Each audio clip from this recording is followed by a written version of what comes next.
Alright, this is going to be a quick video to show you in DaVinci Resolve how to use the color panel to isolate part of your image and change the selected part of the image and then also change the background.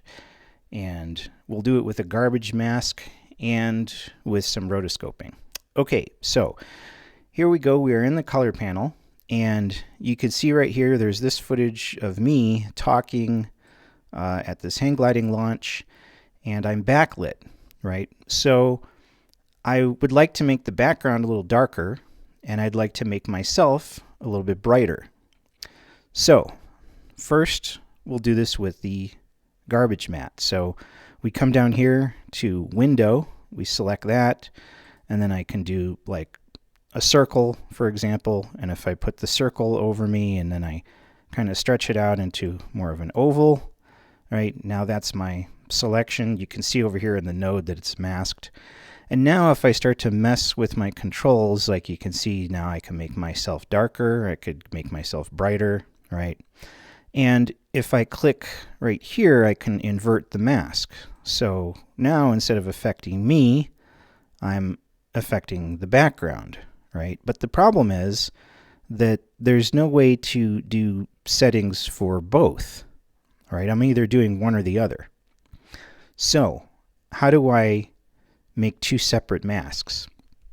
Well, there's a couple different ways to do it, but I think this is one of the easier ways right here. So you're on this node right here, and you right click, and then you go to Add Node and say Add Parallel. Then you take this blue alpha channel and you slide that down to this new parallel node that you just created, and now you can see it put the mask in here. And you also notice that this keyer is now activated with that little red dot. So if we come into the keyer and we switch our key output and we just click this and we invert it, now you can see that the key is reversed right here. So now if I'm on this node and I start changing things, you can see there the background is being affected, right? But if I come back to this node and start changing things, you can see that I'm the one that's being affected. So we could come in here, let's reset this stuff, and we want to make the background a little bit darker, maybe to about there, and then we want to make me a little bit brighter. So we'll say to about here, so, right? And now if I play it through, you'll see that I'm brighter, the background is darker, but of course it doesn't look great, it doesn't look perfect because it's just an oval, right? So I've got this kind of glow that circles all around me. And also the oval is not moving, right? So as you see here, I start to move out of frame, right? I start to move out of that oval. So that doesn't really work, right? So what we can do, it's very simple, is that we can actually make that oval track over us. So all you got to do is come here to the tracker panel, and you don't want to select the 3D and the rotate and the zoom, because that will actually make this oval try to change itself and modify itself to follow whatever's in the frame. So if you just want it to move, in two planes, up and down, left and right, just select pan and tilt. Then you just click track forward and make sure that you're at the first frame, right, when you do this. And you select track forward, and you can see it automatically puts up all these tracking points. And now as I start to move, you see it follows me, right?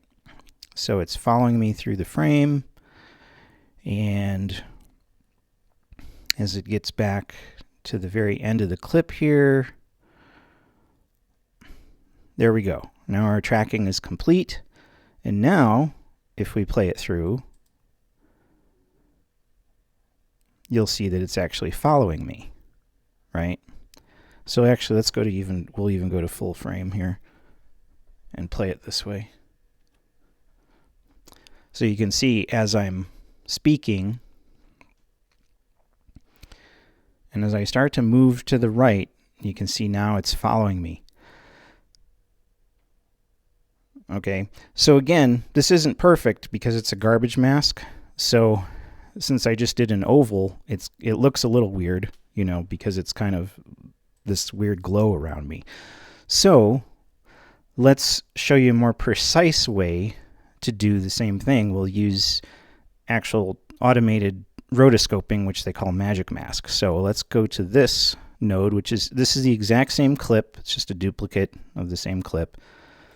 And this is how you do this one. So you come in here and you see this AI magic mask. You click that, and then you click this plus eyedropper, and you select a few points.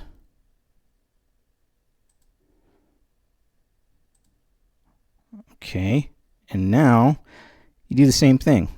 You just track it.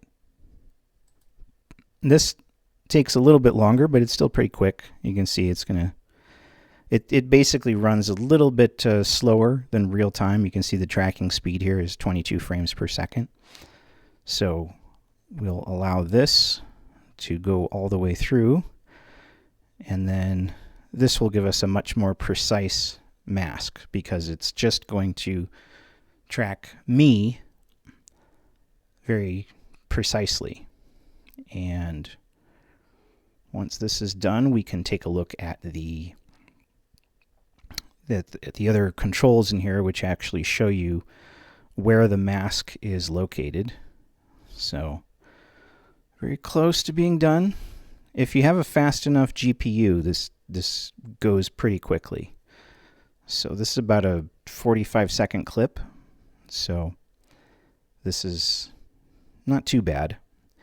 So now, if we come in here, we can see toggle mask overlay, right? So there we can see there is the mask on me, right?